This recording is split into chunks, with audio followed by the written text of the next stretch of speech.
आइए,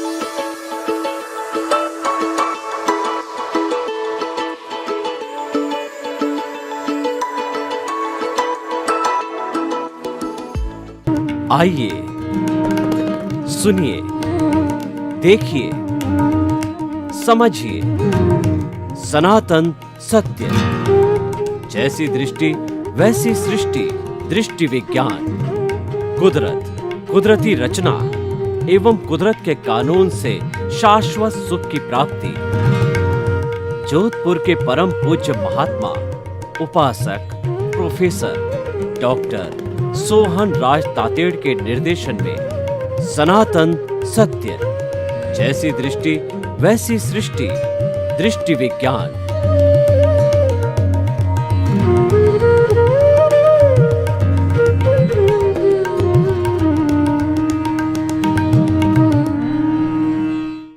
भाई और बहनों, मातृशक्ति को नमन।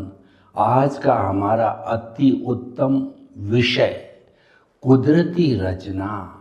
हमने कुदरत की परिभाषा की, ये जो सारा ब्रह्मांड है जहाँ जीवन है, और संसार कहिए, वर्ल्ड कहिए, पृथ्वी कहिए, विश्व कहिए, इसको हमने कुदरत नाम दिया है। और कुदरत जो है 6 तत्वों से, 6 द्रव्यों से बनी हुई है। वो इटर्नल है। भूत भविष्य वर्तमान में एक क्षण भी कभी ऐसा नहीं आता है कि ये 6 द्रव्य नहीं रहते हैं। 6 द्रव्य रहने से ही जीवन चलता है। वो जो है हमारे जीव है, अजीव है, और मोशन है, रेस्ट है, टाइम है और स्पेस है।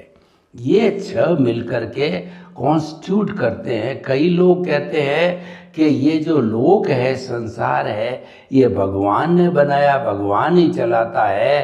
तो भगवान जो है कई लोगों को पनिशमेंट भी क्यों देगा?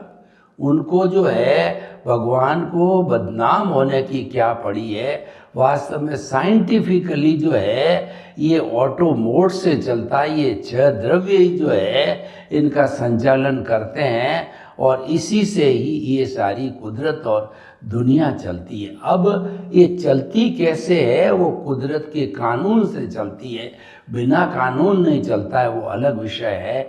लेकिन जब ये द्रव्य जो कि इटर्नल है, जब ये बदलते रहते हैं, और द्रव्य जो है बदलते रहते हैं, क्योंकि इसके अंदर बहुत से जीवित प्राणी जो है काम करते हैं, और वो सफरर है, वो इस कुदरत के गेस्ट है, और वो इस कुदरत के यूज़र है। तो कुदरत को जब यूज़ करते हैं, यानी कि जो भाव डालते हैं, उनकी भाव सत्ता में वो स्वतंत्र है।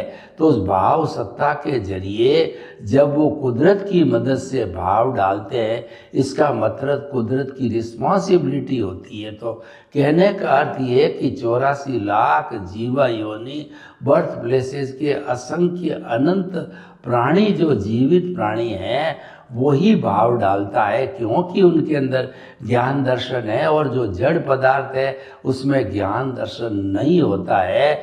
जो ज्ञान दर्शन वाला होता है, भावों वाला होता है, उसके अंदर ओरा होता है। ओरा हर क्षण जैसे जैसे भाव बदलते हैं, भाव कहते हैं इंटेंशन को, वो जो व्यक्ति का इंटेंशन बदलता रहता है, और एक क्षण में न मालूम कितनी बार बदलता है। बदलने के कारण जो है वो भाव अलग अलग पड़ने के कारण, कॉजल बॉडी हर एक की अलग अलग होने के कारण, उस कॉजल बॉडी के अनुरूप जो है कॉज एंड इफेक्ट वो डाल तो देते हैं कुदरत की सहायता से, लेकिन उसका इफेक्ट देना जो है वो कुदरत का काम होता है। इस कारण से कुदरत में एक व्यवस्था बनी हुई है कि इनके परिवर्तन के कारण जो है ये 6 द्रव्य भी परिवर्तित होते रहते हैं, और एक व्यवस्थित शक्ति भी कहते हैं इनको, साइंटिफिक सर्कमस्टेंशियल एविडेंसेस भी कहते हैं, जो व्यक्तिगत रूप से जीवित प्राणियों पर लागू होती है। कुदरत की एक शाखा है, कुदरत तो पूरे ब्रह्मांड की मालिक है, पूरे नेचर माँ है, पूरे ब्रह्मांड का पालन पोषण करती है और कानून के अनुसार जो है संचालन करती है। लेकिन ये जो व्यवस्थित शक्ति है वो इंडिविजुअल यानी जो सफरर है उनके सफर्स को भुगतान करवाती है। तो वो जो है द्रव्य क्षेत्र काल भाव के हिसाब से भुगतान कराती है। और इसको 5 समवाय भी कहते हैं, इसमें एक भव होता है। इसकी व्याख्या करना बहुत ज़रूरी है क्योंकि कुदरती रचना कैसे काम करती है वो हम जानना चाहते हैं। तो उसके लिए ये 5 घटक, 5 अवयव, 5 कंपोनेंट है जिनकी सहायता से कुदरती रचना जो है वो बदलती रहती है। पहले द्रव्य देखिए, द्रव्य का अर्थ होता है कि जो भुगतान लेने वाला और देने वाला दोनों द्रव्य है। और क्षेत्र मतलब जिस स्थान पर भुगतान देना है उसने भुगतान क्रिएट किया था, उसी स्थान पर भुगतान दिया जाता है। तो क्षेत्र हो गया और काल हो गया, किस टाइम पर जो ये भुगतान किया जाएगा वो समय कहलाता है। द्रव्य, क्षेत्र, काल और भाव, उसके लिए व्यक्ति के जो ऑटोमेटिकली जो विचार बन जाएंगे, उस विचार से जो है वो भाव और विचार आपस में बन कर के वो कॉज डालेंगे या उसका इफेक्ट आएगा। तो द्रव्य, क्षेत्र, काल, भाव और भव यानी जन्म होता है, नरक गति, तिर्यज गति, मनुष्य गति, देव गति, ये आयुष्य के अधीन होता है।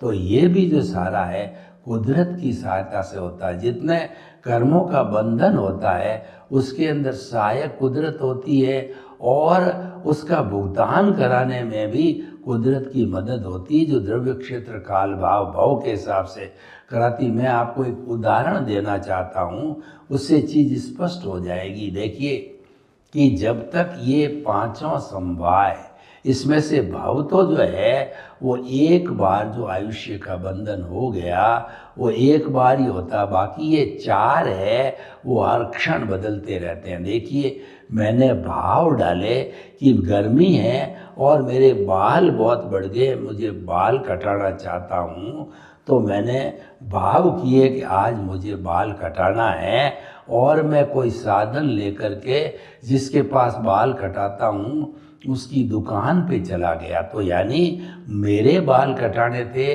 और काटने वाला नाई था, ये दोनों द्रव्य बन गए। और नाई की दुकान जहाँ पर बाल काटे जाते हैं, हर जगह बाल नहीं काटे जा सकते क्योंकि पूरे साधन रखने पड़ते हैं, तो वह नाई की दुकान क्षेत्र हो गया।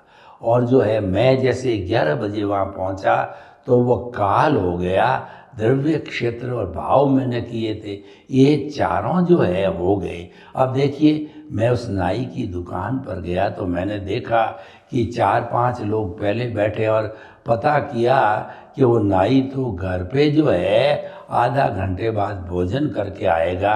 तो मैंने देखा 5 की लाइन है, घंटा 1.5 घंटा लगेगा और मैं तो घर पे ज़रूरी काम छोड़ करके आया कि भाई मैंने देखा 15 मिनट में वापस आ जाऊंगा, तो नहीं 1.5 घंटा मैं एफोर्ड नहीं कर सकता, तो मैं वापस घर को रवाना हो गया। इसका अर्थ ये हुआ कि जो द्रव्य था सब चीज़ें मौजूद थी, जो एक क्षेत्र भी था, काल भी था, मेरे भाव भी था, पर द्रव्य यानी नाई मौजूद नहीं था, तो मेरा काम नहीं हुआ।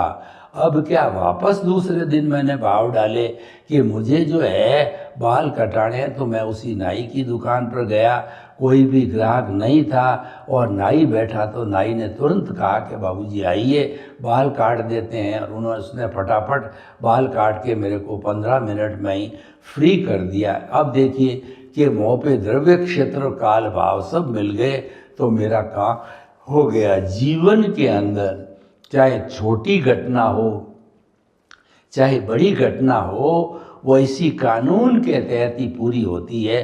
द्रव्य, क्षेत्र, काल, भाव और भव कहिए, भव एक बार ही होता है जीवन के अंदर। तो ये चारों की जो है वो सहायता से जो है कुदरत हमारे सारे काम करवाती है, और चारों ही हाजिर होते हैं तब काम होता है। एक भी मिसिंग होता है तो वो काम नहीं होता है।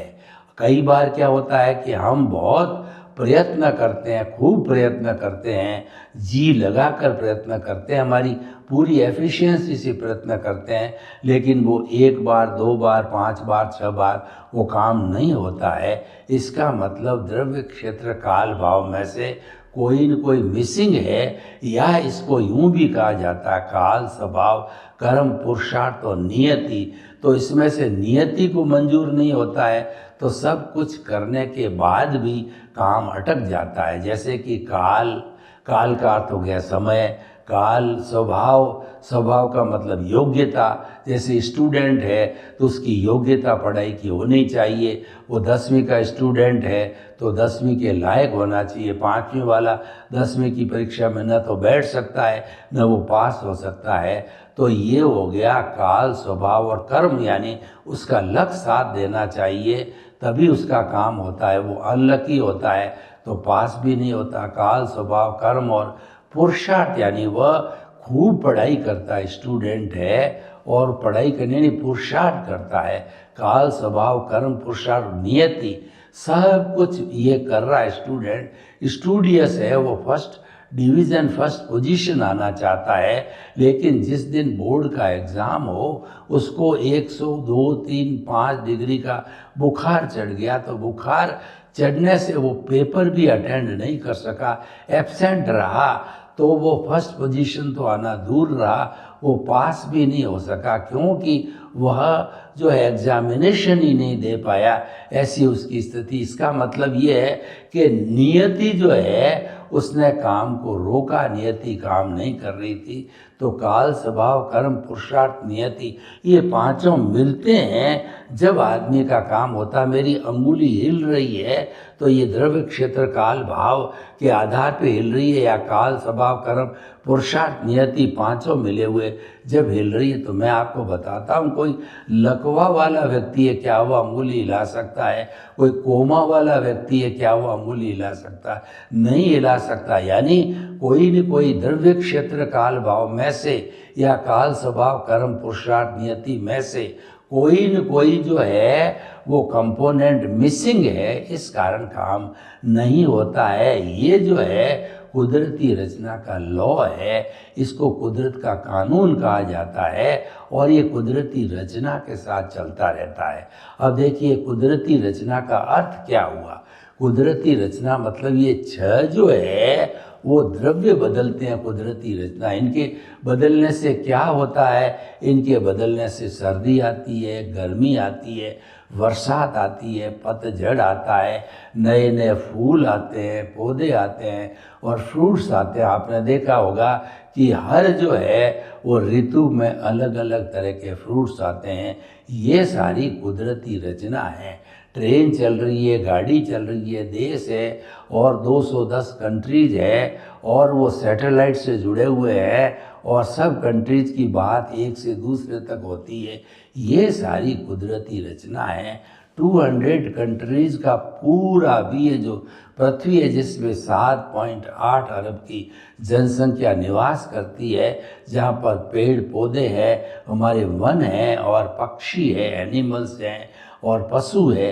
ये सारी चराचर जगत जो है ये कॉस्मॉस है, ये कुदरती रचना के तहत बदलता रहता है। इसीलिए कहते हैं कि संसार परिवर्तनशील है, हर क्षण हर वस्तु बदलती है। पहले हम बच्चे थे, उसके बाद में हम बड़े होकर के और बालक हो गए, बालक के बाद के अंदर किशोर हुए, किशोर के बाद युवा हुए, युवा के बाद प्रौढ़ हुए और प्रौढ़ के बाद के अंदर जो है हम वृद्ध होके एक दिन दुनिया से चल बसते हैं, क्योंकि हमारा हिसाब पूरा हो गया। ये जो शरीर हमको मिला है, हर प्राणी को ये पिछले जन्म के कर्म के भुगतान के लिए, सफरिंग्स को भुगतने के लिए मिला है। मात्र इसका जो है जड़ शरीर का जो है यही उद्देश्य कहना चाहिए, यही काम है। ये सारी कुदरती रचना है। जो कुछ भी पांच इंद्रियों से जो है हमको दिखाई देता है और हम सुनते हैं, देखते हैं, करते हैं, ये सारा कुदरती रचना है। यानी कि इसको कुदरती रचना मानना, देखना, अनुभव करना और इसका पालन करना करते जावें, ये हमारी साधना है। और जो साधना ये करता है वो सन्यासी कहलाता है। और इस कुदरत के कानून को कोई तोड़ देता है तो वह जो है संसारी कहलाता है। कुदरत का कानून तोड़ने का अर्थ क्या कि जो है आप देखिए, मिथ्या ज्ञान, मिथ्या दर्शन और मोहनीय कर्म अज्ञान है। अज्ञान की एप्लीकेशन करने से कुदरत का कानून टूटता है, या कुदरती रचना नहीं देखने से कुदरत का कानून टूटता है। देखिए कि जो है कोई भी काम हम कर रहे हैं, चाहे हम व्यापार कर रहे हैं, तो हम ये देखते हैं कि ये व्यापार जो है मेरा है, और जो है ये शरीर मेरा है, इस शरीर का संचालक मैं हूँ, और इस शरीर से जुड़े हुए रिश्ते, नाते, पद, प्रतिष्ठा, यश, धन, दौलत जो है सब मेरे हैं। और इस शरीर को जितना भुगतान आता है, सुख का आता है, दुख का आता है, एंजॉयमेंट का आता है, जो भी भुगतान आता है वो सब मैं करने वाला हूँ। यानी कि आपने जिम्मेवारी ले ली कि सब करने वाला मैं हूँ। ये कुदरती रचना आपने तोड़ दी, जिसको कि कर्ता भाव कहते हैं। कर्ता भाव आने से कुदरती रचना टूटती है, कुदरत का कानून टूटता है। क्योंकि कुदरत तो कहती है कि मैंने दुनिया में किसी भी प्राणी को जो है वो कर्ता नहीं बनाया है, मात्र मैं अकेली करता हूँ, और कोई दुनिया के अंदर कोई प्राणी कर्ता नहीं है, ये समझना चाहिए। और इस दुनिया के अंदर हर कोई जीवित प्राणी, छोटा हो बड़ा हो, वो सफरर है, वो कुदरत का गेस्ट है, और वो कुदरत का यूज़र है। पांच जो पृथ्वी के द्रव्य है, पृथ्वी, जल, अग्नि, वायु और आकाश, उनका उपयोग करता है वो, तो वो कुदरत का यूज़र कहलाता है। यानी अपना कुछ नहीं है। नो जो है, नो ऑनरशिप, नो डूअरशिप। इस दुनिया में मेरा कुछ नहीं है, न मैं कुछ करने वाला हूँ। कुदरत की मालिक है और कुदरती करने वाली है, इसलिए कुदरत को समर्पण सच्चा समर्पण है। और कुदरत का कानून कभी टूट जावे तो आप कुदरत से तुरंत क्षमा याचना करो कि मैं कानून को मैंने तोड़ा है। जैसे कोई पराई स्त्री है, आपकी दृष्टि बिगड़ गई तो आप तुरंत कुदरत से कहो कि ये तो कुदरती रचना है, ये तो रिलेटिव व्यू पॉइंट से जो है, ये जो है वो एक हार्ड मांस का पुतला है, लेकिन मैंने उसमें विषय की कल्पना की, तो मैं आपसे क्षमा प्रार्थी हूँ, मैंने आपका कानून तोड़ा, मुझे क्षमा करो, क्षमा करो, क्षमा करो। तो कुदरत जो है अवश्य ही हमको क्षमा करती है। तो भाइयों और बहनों, इस पूरी रचना को हम तोड़ते हैं, और तोड़ने का मतलब हम स्वयं मालिक बन जाते हैं, तब ये टूटती है। तो ये टूटने से जो है फिर हमारे नए कॉज पड़ते हैं, उससे कॉजल बॉडी बनती है, और उस कॉजल बॉडी के बनने से हम दुनिया में भाव भ्रमण करते हैं। और कुदरती रचना व्यक्ति मानता रहे। कुदरती रचना मानने का अर्थ क्या है कि आपने सम्यक ज्ञान दर्शन की एप्लीकेशन की। सम्यक ज्ञान, सम्यक दर्शन हमारे भीतर विराजमान शुद्ध आत्मा परम पिता परमेश्वर है, उसके लक्षण हैं और वो उसके गुण हैं, और वो गुण गुणी के साथ ही रहते हैं। यानी जो है हमने दृष्टि विज्ञान को अपनाया। आप दृष्टि विज्ञान में सब चीज़ फिट कर दीजिए। दृष्टि विज्ञान हमारे एक मुक्ति जाने का साधन है। उसके अंदर हमने जो है सारी दृष्टि सम्यक ज्ञान, सम्यक दर्शन की फिट कर दी। यानी कि केंद्र में हमने आत्मा को बिठा दिया, और उसके बाद के अंदर हम जो है कुदरती रचना को मात्र देखते रहे, और उसके अंदर कोई तरह का कानून हमने नहीं तोड़ा तो हमारा सम्यक ज्ञान सम्यक दर्शन की एप्लीकेशन होगी, और कानून को तोड़ दिया तो मिथ्या ज्ञान मिथ्या दर्शन की एप्लीकेशन होगी। उससे कॉज बढ़ेंगे और सम्यक ज्ञान सम्यक दर्शन की एप्लीकेशन होने से कॉज नहीं बढ़ेंगे। ये डिफरेंस है कि हमको कॉजल बॉडी को धीरे धीरे शून्य करना है। ये कॉजल बॉडी जो वर्क करती है ये शुद्ध परमात्मा स्वरूप आत्मा है, उसकी केवल प्रेजेंस है। उसकी प्रेजेंस नहीं हो तो हमारा राम नाम सत हो जाता है, हमारा ये शरीर मुर्दा बन जाता है और हमको जला दिया जाता है। तो इस परम पिता परमेश्वर की कितनी बड़ी प्रेजेंस की कितनी बड़ी इम्पोर्टेंस है मैं आपको बताना चाहता हूँ कि मान लीजिए हमने भीतर विराजमान प्रभु को जो है शुद्ध आत्मा भगवान को एक माना, उसके बाद में उसके पीछे हम जीरो लगाते रहे, जैसे कि एक जीरो धन का, दूसरा जीरो दौलत का, तीसरा जीरो प्रॉपर्टी का, चौथा जीरो दुकान का, पांचवा जीरो मकान का। तो लगाते लगाते ये संख्या गुणित हो गई, 100 हो गई, उसके बाद 1000 हो गई, उसके बाद के अंदर 10,000 हो गई, फिर लाख हो गई। तो ये मल्टीप्लाई होती रही। क्यों होती रही कि एक जो है आगे हमारा प्रभु आगे, अब एक को मैं काट देता हूँ तो एक को काटते अगर 5 जीरो पीछे लगे हुए हैं तो मैं आपसे प्रश्न करना चाहता हूँ, क्या इन 5 जीरो की कोई वैल्यू है? इनकी वैल्यू बिग ज़ीरो हो जाती है। यानी हमारे जीवन के अंदर जो कुछ भी जन्म से मृत्यु तक घटता है घटित होता है वह इस परम पिता परमेश्वर प्रभु की उपस्थिति से ही घटित होता है, वरना हम मुर्दे बन जाते हैं। तो इस प्राइमरी जो है हमारी इसकी इम्पोर्टेंस को हमने भूलना नहीं है। हम इधर उधर अगर हो जाते हैं यानी हमारा उदय और प्रारब्ध का बहुत फोर्स चल रहा है और कई बार हम भूल से उसके साथ में तन्मयकार हो जाते हैं, तो क्योंकि हम जो है ज्ञान लिए हुए होते हैं तो हमारी उस वक्त के अंदर जो शुद्ध आत्मा भगवान की भाव सत्ता प्रज्ञा है वो हमको प्रज्ञा अलर्ट करती रहती है कि नहीं, तुम्हें तो केंद्र में ही अवस्थित रहना है। केंद्र में अवस्थित रहने का अर्थ ये है कि तुम्हारे को तो हर घटना को कुदरती रचना देखना है, तो कुदरती रचना देख करके साधना करनी है।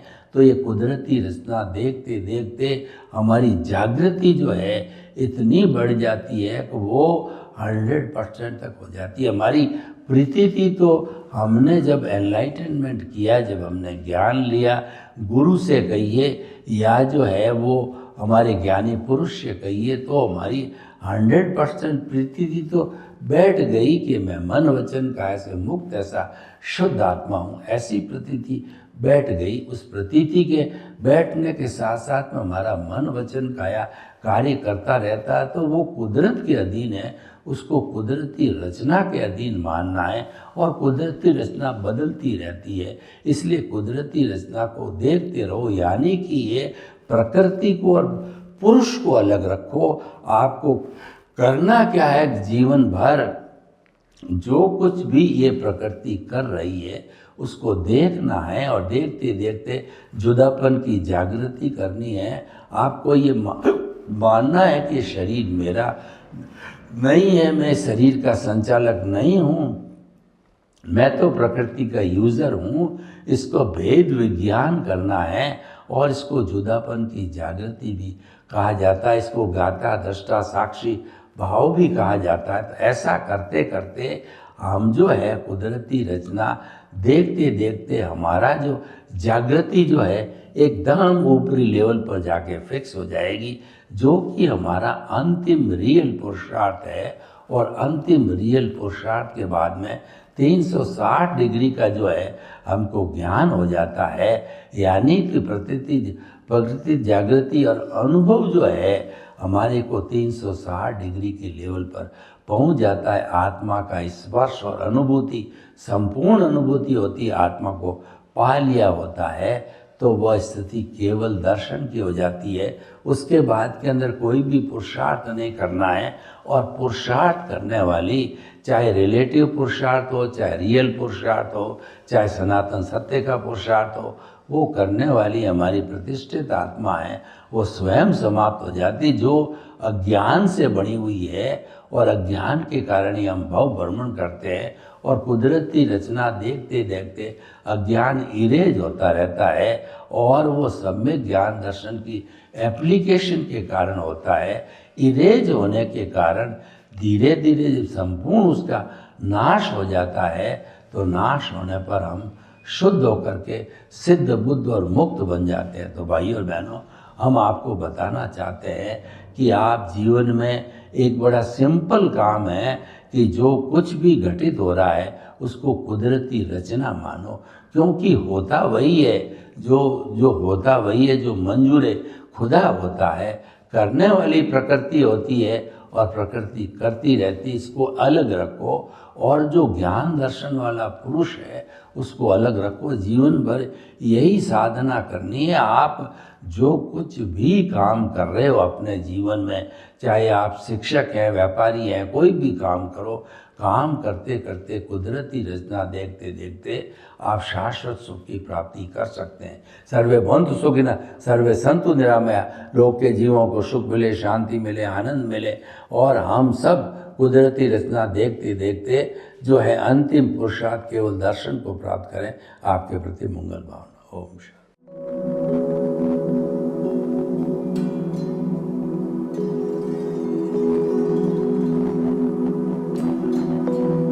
एक ऐसा अंतर्राष्ट्रीय ख्याति प्राप्त मानव जो गुरु प्रेरणा से पिछले 20 वर्षों से वानप्रस्थ जीवन जीते हुए 24 घंटे मानवता की सेवा में संलग्न है। एक ऐसा मानव जो अभी राष्ट्रीय, अंतर्राष्ट्रीय टीवी चैनलों पर 7,500 एपिसोड के माध्यम से सनातन सत्य, आत्मविज्ञान एवं पुनरुत्थान, व्यवहार एवं निश्चय जगत के जीवनोपयोगी विषयों पर हृदय स्पर्शी प्रवचन कर चुका है। उस मानव का नाम है महात्मा उपासक प्रोफेसर डॉक्टर सोहन राज तातेड़। प्रोफेसर तातेड़ द्वारा योग, दर्शन, शिक्षा विषयों पर रचित पीएचडी स्तर के 250 शोध ग्रंथ भारत के 100 प्रतिष्ठित विश्वविद्यालयों में शोधार्थी पढ़ रहे हैं, तथा वे सभी शोध ग्रंथ वहां की सेंट्रल लाइब्रेरियों में उपलब्ध हैं। महात्मा सोहन राज ने अभी तक हजारों स्कूलों, कॉलेजों, विश्वविद्यालयों एवं संस्थाओं में सेमिनार, वर्कशॉप, कैंप लगाकर लाखों विद्यार्थियों को योग, दर्शन, शिक्षा का प्रशिक्षण देकर उन्हें सुसंस्कारित किया। डॉक्टर तातेड़ ने भारतीय संस्कृति उत्थान के 4000 से अधिक समसामयिक विषयों पर आर्टिकल लिखकर ऑनलाइन जर्नल, पत्रिकाओं, वेबसाइट्स पर प्रकाशित किया, जिसका उपयोग लाखों पाठक कर रहे हैं। उपासक तातेड़ के 5000 से अधिक आज का सुविचार, आज का शुभ संदेश, आज का मंगल भावना योग आदि चिंतन websites, Twitter, blogger, Facebook, YouTube माध्यमों से लाखों लोग अपना जीवन निर्माण कर रहे हैं। मानवता के मसीहा ऐसे महामानव महात्मा सोहन राज तातेड़ के प्रोफाइल को अभी तक विश्व के 20 लाख दर्शक यूट्यूब पर, 12 लाख गूगल पर एवं लाखों दर्शक फेसबुक, ब्लॉगर, ट्विटर और इंस्टाग्राम पर देख चुके हैं।